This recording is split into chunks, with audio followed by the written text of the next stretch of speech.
The queen's lost daughter returns home after years. But with her human child, the royal palace of the ethereal kingdom stood like a giant crystal flower against the purple sky. Its walls sparkled with light that moved like water, and tall towers reached toward the 3 moons that hung overhead. Inside the palace, everything was quiet and peaceful, just like it had been for hundreds of years. Then the gateway opened. A bright circle of light appeared in the center of the throne room, making a soft humming sound.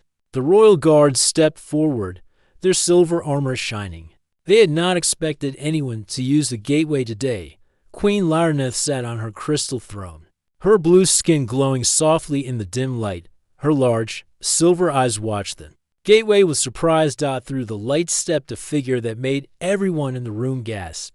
It was Princess Aradia, the queen's daughter. But she looked very different from when she had left 15 years ago.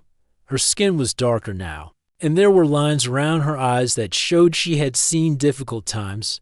Her long hair was tied back simply, not decorated with the jewels that royal family members usually wore. But what shocked everyone even more was the small figure beside her. A human child stood next to the princess, holding her hand tightly. He looked about 8 years old, with brown hair that stuck up in different directions and curious brown eyes that looked around the throne room with wonder. His clothes were simple and worn, a blue shirt and brown pants that had clearly seen many adventures. His skin was tan from spending time in the sun, and there was dirt under his fingernails. The silence in the throne room was complete. No one moved, no one spoke. Even the guards seemed frozen in place. "Hello, mother," Princess Aradia said softly. Her voice carried across the room clearly, but it sounded tired. "I have come home." Queen Lyraneth stood up slowly from her throne. Her silver eyes moved from her daughter to the human child and back again. Like all ethereals, the queen had the ability to read minds and share thoughts without speaking. She reached out with her mental powers toward her daughter and felt Aradia's familiar mind. But there was something new there, something that had changed. Then she tried to touch the mind of the human child. Nothing. It was like trying to grab smoke with her hands. The child's thoughts were completely hidden from her. In all her long life, Queen Lyraneth had never met a being whose mind she could not read. It was impossible. It was frightening. "Zoradia," the queen said, using her voice instead of her mind speech for the first time in years. "What have you brought into our palace?" The human child looked up at the queen with those bright brown eyes. He did not seem afraid, just curious. He squeezed Princess Aradia's hand a little tighter and whispered something in a language the court had never heard before. "This is Marcus," Princess Aradia said, looking down at the boy with a gentle smile. "He is under my protection." Elder Vexmer, the queen's chief advisor, stepped forward. His pale blue skin was almost white with shock, and his tall, thin body trembled slightly. "Your Highness," he said to the queen, "this creature, I cannot sense its thoughts either. It is unnatural. It is dangerous." Other members of the court began to whisper among themselves, using mind speech so the humans could not understand. Their thoughts filled the air with worry and fear. A mindless beast in the palace. The princess has been corrupted. How can we protect ourselves from something we cannot read? Send it away before it brings disaster. Marcus felt the tension in the room even though he could not understand the mental conversations. He moved closer to Princess Aradia, pressing against her side. This simple action, a child seeking comfort from someone he trusted, was something the ethereals rarely saw. Their own children were taught from birth to control their emotions and stand independently. "Marcus is not dangerous," Princess Aradia said firmly. "He is intelligent, kind, and brave. He has been my companion for 3 years, and I have learned much from him." Learned? Elder Vexmer's voice was sharp with disbelief. What could this primitive creature possibly teach a princess of the ethereal kingdom? Before Zoradia could answer, Marcus surprised everyone by speaking. His words were slow and careful, but he spoke in the ethereal language. I learn your words from Zara. She teaches me. I try to be good." The court fell silent again. It was incredible that a human could learn their complex language. especially without telepathic abilities to help understand the deeper meanings of words. Queen Lyraneth walked down from her throne, her long robes flowing behind her like water. She stopped a few feet away from Marcus and studied him carefully. The boy looked back at her without fear, though she could see his small hand trembling slightly as he held onto the princess. "Where did you find this child?" the queen asked her. "Daughter, on Earth, mother, on the human homeworld. I crashed there during a storm and—" Princess Aradia paused, her eyes showing pain from old memories. "The humans saved me. Marcus's parents died protecting their village from a great fire. I could not leave him alone." "You brought it here out of pity?" Elder Vexmer asked, his voice cold. "Your Highness, this creature cannot stay in the palace. It does not belong here. It cannot even use our technology. Look at it. It is dirty, primitive, emotional. It will contaminate our pure society." Marcus did not understand all the words, but he understood the tone. He had heard that same cold rejection before, in the early days after his parents died. His eyes filled with tears, another sign of primitive emotion that made several court members step back in disgust. But Princess Aradia knelt down beside Marcus and put her arm around him. "He belongs with me," she said quietly, "and I belong here. We are a family now." Queen Lyraneth watched this display of emotion with fascination and confusion. Ethereals rarely showed such open affection, especially not in public, yet there was something about the bond between her daughter and this strange child that made her pause. "Very well," the queen said finally. "The child may stay in the palace temporarily, but I need time to understand what you have brought here, Zarathia. The council must discuss this situation." She turned to face the entire court. "You have 3 days," she announced, her voice echoing in the crystal chamber. 3 days to prove that this human child belongs in our world. If you cannot convince me that he has value to our kingdom, he will be sent to the evaluation chambers for proper study." Princess Aradia's face went pale. The evaluation chambers were where the ethereal studied creatures they did not understand. Few living beings survived the process. "Mother, please," she began. 3 days. The queen repeated firmly. "That is my decision," as the court slowly emptied. Marcus looked up at Princess Aradia with worried eyes. "Zara," he whispered in his own language, "are we in trouble?" Princess Aradia hugged him close, her mind racing with plans and fears. "Do not worry, little one," she whispered back. "I will find a way to keep you safe. I promise." But as she looked around the empty throne room, she wondered if 3 days would be enough time to save the child who had already saved her. The next morning, Marcus woke up in a room that seemed to be alive.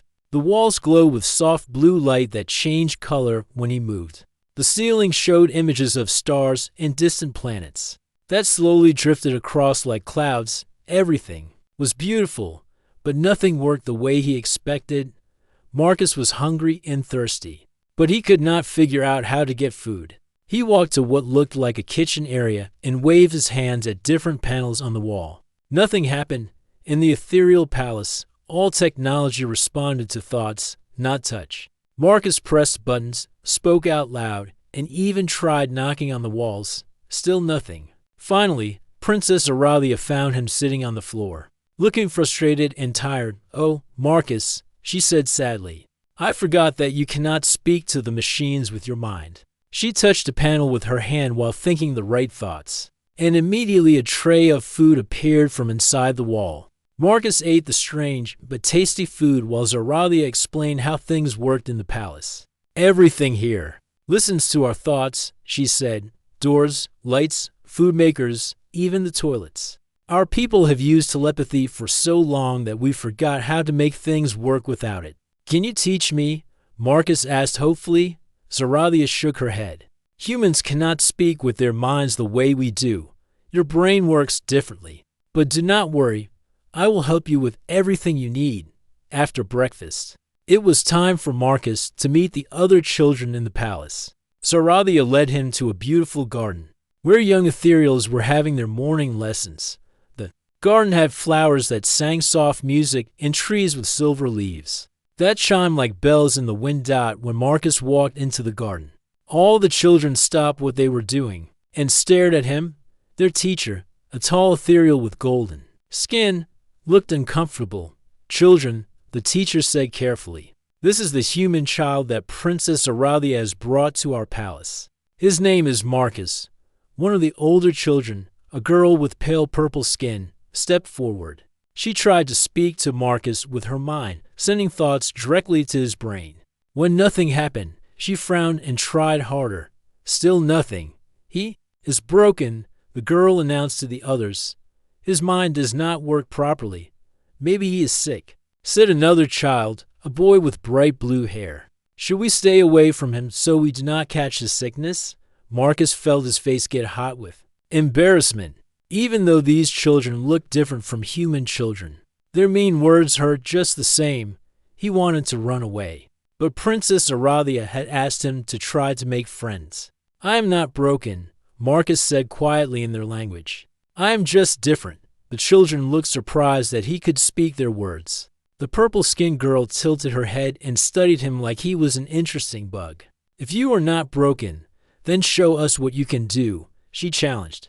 Marcus looked around the garden and saw the teacher had been writing symbols on a floating board. The symbols were part of a lesson about advanced mathematics, something that would normally take ethereal children months to learn.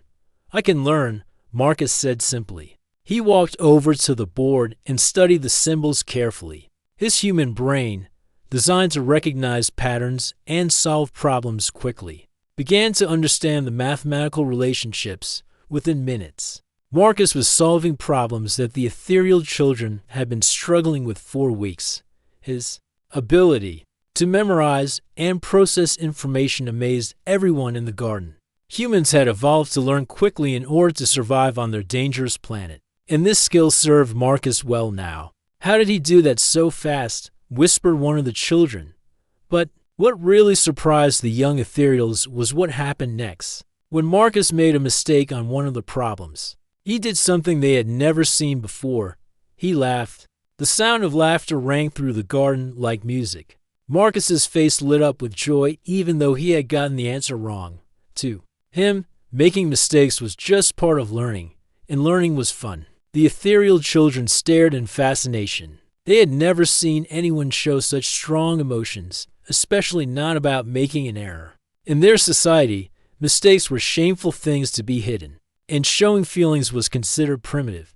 But Marcus's laughter was infectious. Soon, some of the younger ethereal children were smiling too, though they tried to hide it from their teacher.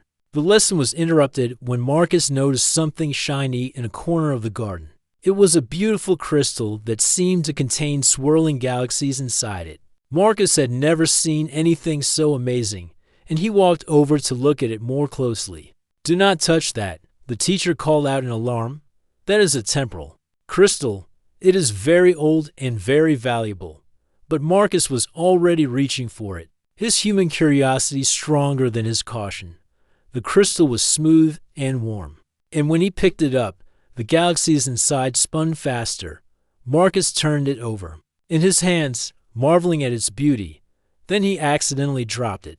The crystal hit the ground and cracked down the middle. The swirling galaxies inside flickered and went dark. Everyone in the garden gasped in horror.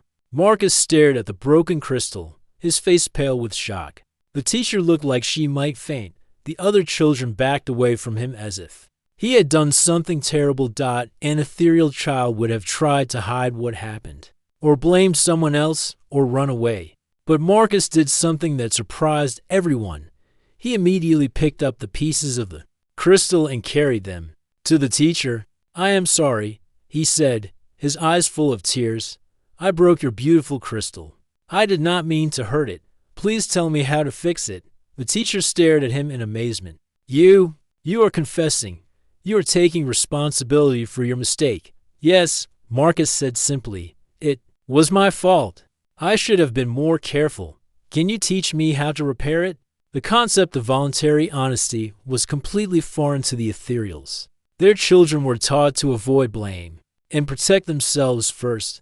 But this human child was offering to face punishment and make things right before the teacher could respond. Alarms began to sound throughout the palace. The crystal walls flashed red, and urgent mind messages filled the air. Adult ethereals ran through the corridors with serious expressions on their faces. Princess Aralia appeared in the garden, her face pale with worry. "Marcus, come quickly," she said. "We need to go to the throne room now." As they hurried through the palace, Marcus could feel that something bad was happening. The air itself seemed heavy with fear and danger. In the throne room, Queen Lyraneth stood before a massive viewing screen that showed the darkness of space. Elder Vexmer was operating complex instruments with his mind, and his expression was grim. "Your Majesty," reported the head of the royal fleet, "our deep space sensors have detected them. The Void Swarm is approaching our system." Marcus did not understand what a Void Swarm was, but he could see the fear in every ethereal face around him. Whatever was coming, it was something that even this advanced civilization was afraid of. "How long do we have?" Queen Lyraneth asked. "3 days at most," came the reply. "Maybe less." The queen's silver eyes found Marcus in the crowd, and for a moment, she looked at him with something that might have been hope. The strange human child who had arrived with her daughter, who could not be read by telepathy, who showed emotions freely and took responsibility for his mistakes. Marcus felt the weight of everyone's stares, but he stood straight and tall beside Princess Aralia. Whatever was coming, whatever the Void Swarm was, he would face it with the same courage his parents had taught him. The real test was about to begin. The war room of the ethereal palace was a place Marcus had never seen before. The walls were covered with floating screens that showed maps of space, streams of numbers, and images of distant stars. Ethereal military officers moved around the room like dancers, their minds connected to the great computers that controlled the kingdom's defenses. Marcus sat quietly in a corner with Princess Aralia, trying to understand what was happening. The adult ethereals spoke quickly in both words and mind speech, making it hard for him to follow their conversations. General Cathara, the commander of the royal fleet, stood at the center of the room. Her silver armor reflected the light from the screens as she pointed to a dark area on the main display. "The Void Swarm has entered our outer system," she announced. "Our scouts report that it contains over 10,000 entities. They are moving toward our planet at incredible speed."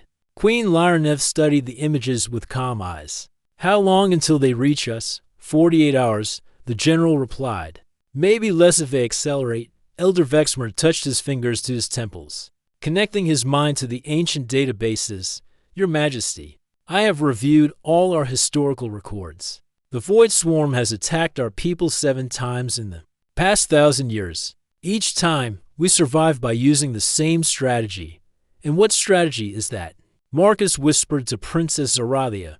"We run and hide," she whispered back, looking sad. "Our people retreat into special shelters that exist outside of normal time. The swarm cannot find us there, so they eventually move on to other systems." Marcus frowned. "But what about all the people who do not make it to the shelters?" Princess Aralia's expression grew darker. "They are lost. We save who we can and accept that some will be sacrificed." This idea troubled Marcus deeply. On Earth, humans fought to save everyone, even when it seemed impossible. The thought of leaving people behind just felt wrong to him. General Cathara continued her briefing. "All civilians will be moved to the temporal shelters within the next day. Our military forces will create a defensive barrier to slow the swarms. Advance, giving people more time to escape." "What about fighting them?" asked a young officer.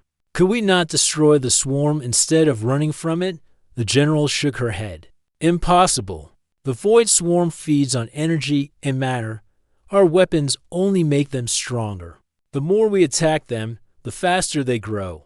Marcus listened to all of this with growing confusion. He watched the screens that showed the swarm moving through space like a dark cloud, swallowing everything in its path. But something about the movement patterns caught his attention. The ethereal computers tracked the swarm's progress with perfect mathematical precision. They calculated speed, direction, and arrival time down to the exact minute. But Marcus's human eyes saw something different. "Princess Zara," he whispered. tugging on her sleeve. Can you ask them to show me more pictures of how the swarm moves, Princess? Zoralia looked at him with surprise. Marcus, this is not the time for curiosity. The adults are trying to save our people. Please, Marcus insisted. I think I see something important. Princess Zoralia hesitated, then spoke to General Cathara. My friend would like to see more images of the swarm's movement patterns. The general looked annoyed. Princess, we do not have time to entertain a child's questions. But Elder Vexmer stepped forward. Wait, this human child is already surprised. U.S. once with his learning ability. Perhaps we should listen to what he has to say. Queen Lyraneth nodded slowly. Show him the images. The main screen filled with recordings of the Void Swarm's movement over the past day. Marcus watched carefully as the dark entities flowed through space, consuming everything they touched. The ethereal computers had traced their path as a series of straight lines and calculated curves. But Marcus saw something else entirely. They are not moving like machines, he said quietly. They are moving like animals. Everyone in the room turned to stare at him. General Cathara's expression was skeptical. What do you mean, child? Marcus stood up and walked closer to the screen. On Earth, my father taught me to watch how animals move when they hunt. Lions, wolves, sharks. They do not move in straight lines like your computers think. They move with feelings. They get excited. They get careful. They get confused. He pointed to different parts of the swarm's path. Look here. They slow down when they find something tasty to eat. Here. They speed up when they are excited about a big meal ahead. And here. He traced a section where the swarm had curved. Unexpectedly, here, they changed direction because something scared them. Elder Vexmer studied the patterns with new interest. You believe the swarm has emotions? Yes, Marcus said confidently. They are like a pack of hungry animals. Your computers try to predict where they will go using math, but animals do not think with math. They think with feelings. General Cathara crossed her arms. Even if that were true, how would it help us? We still cannot fight them. Marcus turned to face the room full of adults, his young face serious and determined. You cannot fight them the way you have been trying, but maybe you can confuse them. Confuse them how? Queen Lyraneth asked. Marcus thought for a moment, remembering stories his father had told him about surviving on Earth. On my planet, humans learned to survive by being unpredictable. When a big storm came, we did not just hide in the strongest buildings. We also made noise to confuse the wind, lit fires in random places to change air currents, and moved in patterns that made no sense. The storm could not predict what we would do, so it could not catch us as easily. He gestured toward the screens, showing the ethereal fleet. Your ships always fly in perfect formations and shoot their weapons in logical patterns. But what if they did not? What if they flew crazy routes and used their weapons in ways that make no sense? The room fell silent as everyone considered this strange idea. It went against everything the ethereals had been taught about warfare and strategy. That is ridiculous, General Cathara said finally. Our tactical systems are based on thousands of years of development. We cannot simply abandon logic and hope for the best. But Elder Vexmer was nodding slowly. Actually, the child may be onto something. Our records show that the swarm always adapts quickly to our defensive patterns. They seem to anticipate our logical responses.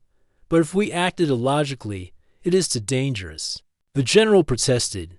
We could lose our entire fleet. We will lose our entire civilization if we keep running, Marcus said quietly. At least this way. You fight back. Queen Lyraneth looked at her advisors, then at the human child who had brought such strange ideas to her kingdom, Elder Vexmer. What is your honest opinion? The old advisor closed his eyes and thought carefully. Your Majesty, our traditional methods have never actually defeated the swarm. We survive by hiding, but we never win. Perhaps it is time to try something new. Before the queen could respond, alarms began blaring throughout the palace. A young officer rushed into the room, his face pale with panic. Your Majesty, he called out. The swarm has changed course and accelerated. They will be here in 18 hours, not 48. The room erupted in chaos as officers rushed to update their evacuation plans. But Marcus noticed that many people were looking at him now, their expressions filled with a mixture of hope and desperation. Queen Lyraneth raised her hand for silence when the room quieted. She looked directly at Marcus. "Human child," she said formally, "if we try your plan and fail, many of our people will die. Are you certain this is the right choice?" Marcus felt the weight of an entire civilization resting on his young shoulders. He thought about his parents, who had died protecting their village. He thought about Princess Aralia, who had saved him and brought him to safety. He thought about all the ethereal children he had met, who deserved to grow up and live happy lives. "I am not certain," Marcus said honestly, "but I know that giving up without fighting is wrong. My parents taught me that sometimes you have to be brave, even when you are scared." The queen studied his face for a long moment, then turned to her officers. "Prepare the fleet for battle. We will try the human strategy." General Cathar looked shocked. "Your Majesty, surely you are not seriously considering—" "I am," the queen said firmly. "Elder Vexmer, work with the child to develop specific tactics. General, prepare our pilots for the strangest battle of their lives." As the room filled with urgent activity, Marcus felt Princess Auralia's hand on his shoulder. "You have just changed the course of history," she said softly. Marcus looked up at her with worried eyes. "I hope I have changed it for the better." Outside the palace, the three moons hung in the sky like watchful eyes, and somewhere in the darkness beyond, the void swarm rushed toward them with hunger and malice. The real battle was about to begin. The battle began at dawn when the first dark shapes of the void swarm appeared at the edge of the solar system from the palace command center. Marcus watched the main screen as hundreds of ethereal ships moved into position. Their usual perfect formations were gone, replaced by the chaotic patterns he had suggested. Fleet Commander's exit. "Report," General Cathar spoke into her communication device. "All ships in position, General," came the reply. "But I must say, my pilots are very uncomfortable with these formations. We have never flown like this before." Marcus stepped closer to the communication panel. "Commander, remember what I told you. When the swarm gets close, do not think about what makes sense. Think about what feels right in the moment." There was a pause. "Understood, young human. We will trust your instincts." On the screen, the void swarm approached like a dark storm cloud made of living shadows. Each entity looked like smoke with hungry eyes, reaching out with twisted tentacles that devoured everything they touched. Marcus had never seen anything so terrifying, but he forced himself to stay calm. "First contact in 30 seconds, announced a technician. Marcus closed his eyes and tried to feel what the swarm was feeling.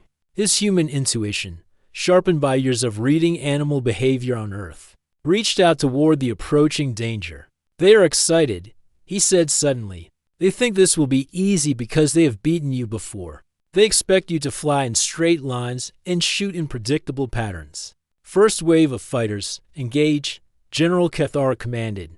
The ethereal ships dove toward the swarm in wild, spiraling patterns that made no mathematical sense. Some flew upside down, others zigzagged randomly through space. Their weapons fired at empty spots, creating bursts of energy that seemed wasteful and stupid. But Marcus could see it was working.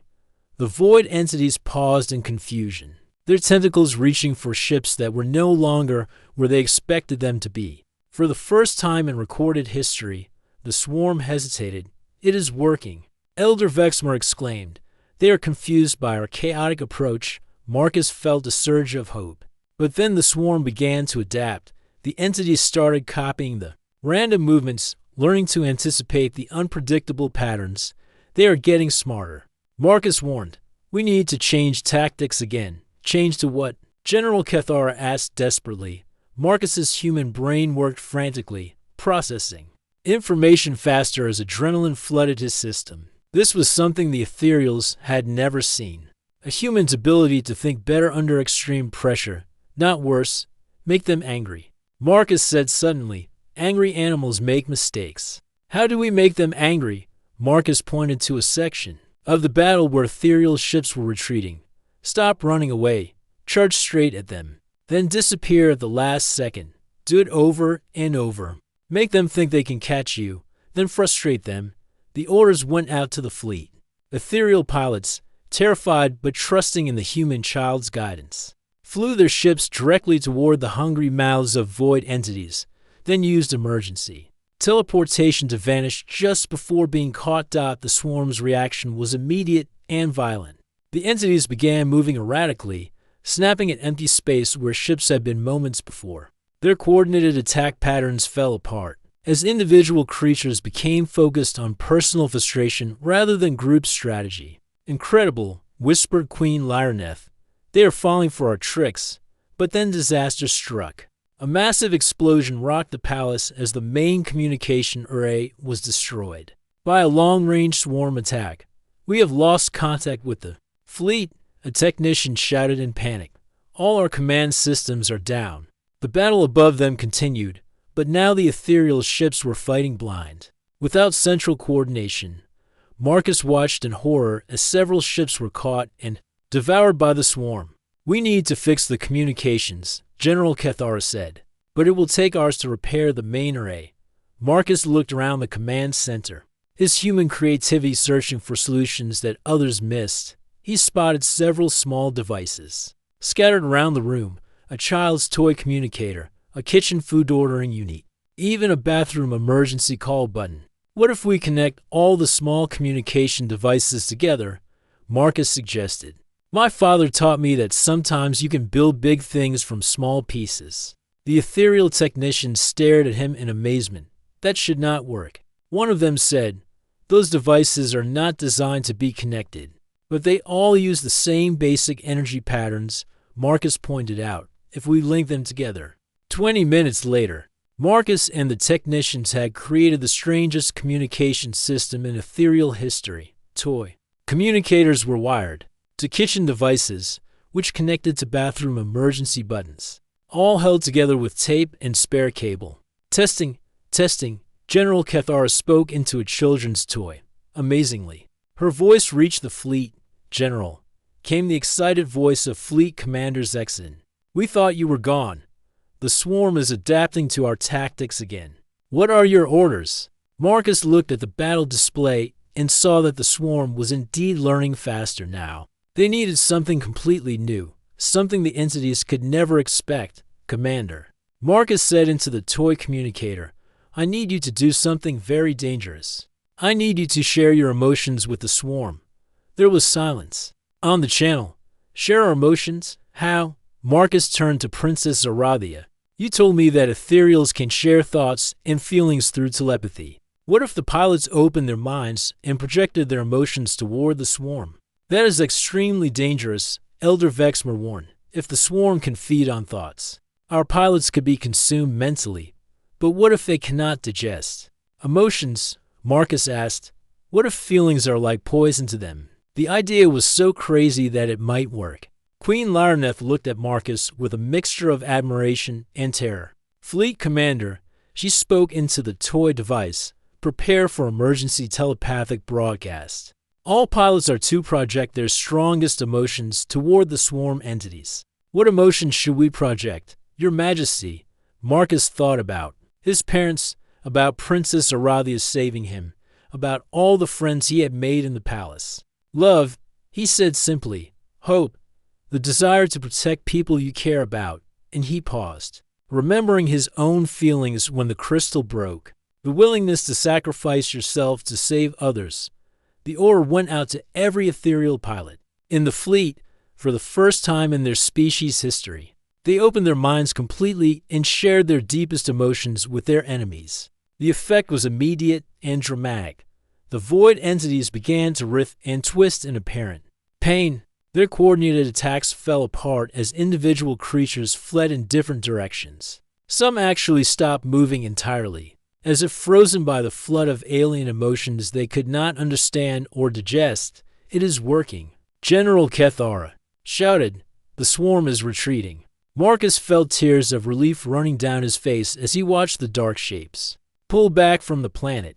But he could see that some entities were still fighting, still trying to adapt to this new assault. "The strongest ones are not giving up," he warned. We need more emotion, stronger feelings. Princess Aradia knelt down beside Marcus and took his hands. Then let us give them the strongest emotion of all, she said softly. Let me share your memories with every pilot in the fleet. Show them what human love really means. Marcus nodded and closed his eyes. Through Princess Aradia's telepathic connection, every ethereal pilot suddenly experienced Marcus's memories, the love of parents who died, protecting their village, the joy of making new friends, the determination to save people even when afraid, and the deep gratitude for a princess who had given him a new home. The human emotions flooded through the telepathic network and struck the void swarm like a tidal wave of pure, indigestible feeling. This time, the entire swarm recoiled as if burned. The dark entities fled toward the edge of the solar system, abandoning their attack completely.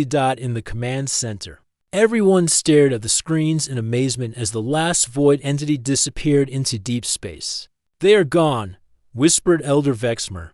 For the first time in our history, the swarm has been driven away completely. Marcus collapsed into a chair, exhausted from the intense battle and the emotional sharing.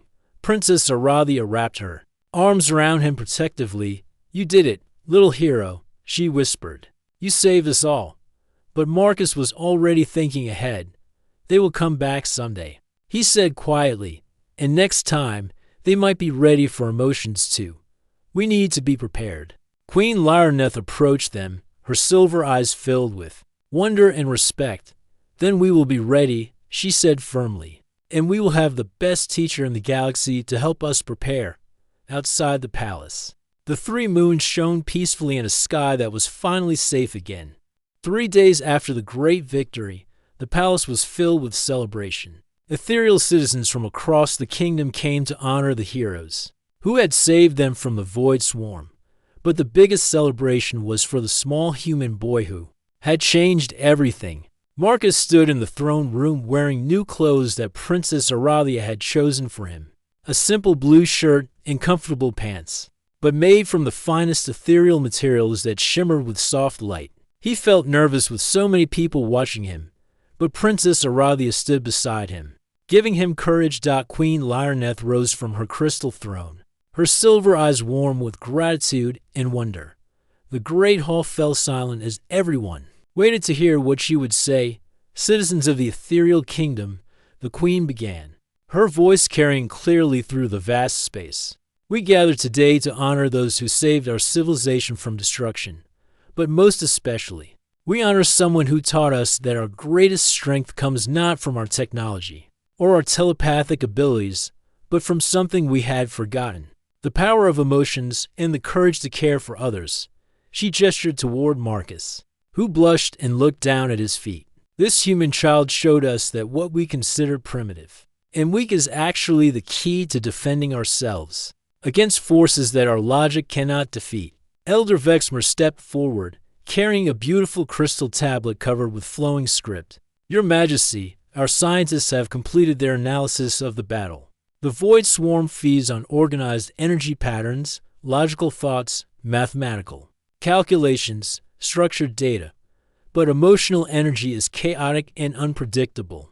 When we flooded them with human feelings, it was like poisoning them with something they could not digest. The queen nodded. And what does this mean for our future?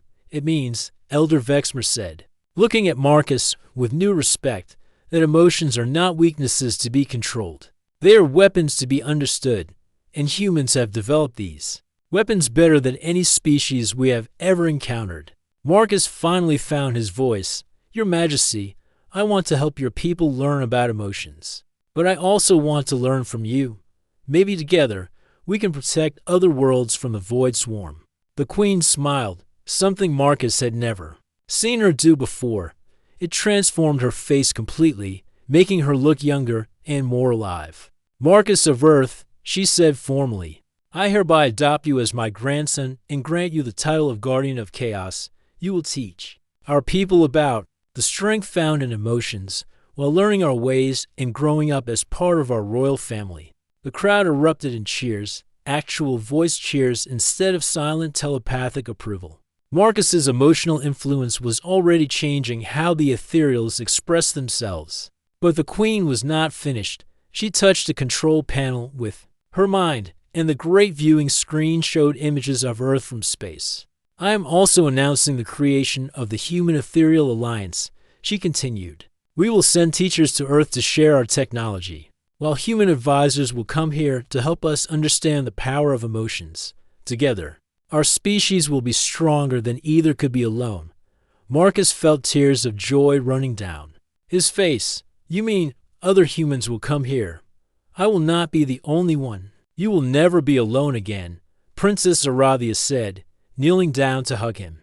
But you will always be special to us. You were the first to bridge our two worlds. In the days that followed, Marcus began his new life as both student and teacher. Every morning, he attended classes with the ethereal children, learning about their advanced science and technology. His human brain continued to amaze his teachers with how quickly he absorbed new information. But in the afternoons, Marcus became the teacher. He worked with Elder Vexmer to create the first school for emotional education in ethereal history. Young ethereals learned to recognize and express their feelings instead of suppressing them. They practiced laughing, crying, getting excited, and even being appropriately angry. The changes in ethereal society were remarkable. Children who had been taught to hide their emotions now played games that involved shouting with joy. Adults discovered that sharing feelings made their telepathic connections stronger, not weaker. Even the royal guards began telling jokes during their duties. Marcus's favorite student was the purple-skinned girl who had first called him broken. Her name was Lorania, and she had a natural talent for understanding human emotions. Marcus, she said one day during class, I used to think emotions made people weak, but now I see that they make people brave. When you were scared during the battle, you still helped us. That is true strength. Everyone gets scared sometimes, Marcus replied. The important thing is not to let fear stop you from doing what is right. Marcus also spent time helping to rebuild the palace's communication systems. The emergency network he had created from toys and kitchen devices had become famous throughout the kingdom. Ethereal engineers now studied human improvisation techniques, learning to build solutions from whatever materials were available. One evening, as Marcus sat in the garden teaching a group of young ethereals how to recognize different types of laughter, Princess Aralia found him there. Do you miss Earth? She asked gently. Marcus thought carefully before answering. I miss my parents, and I wish they could see what I'm doing now. But this is my home too.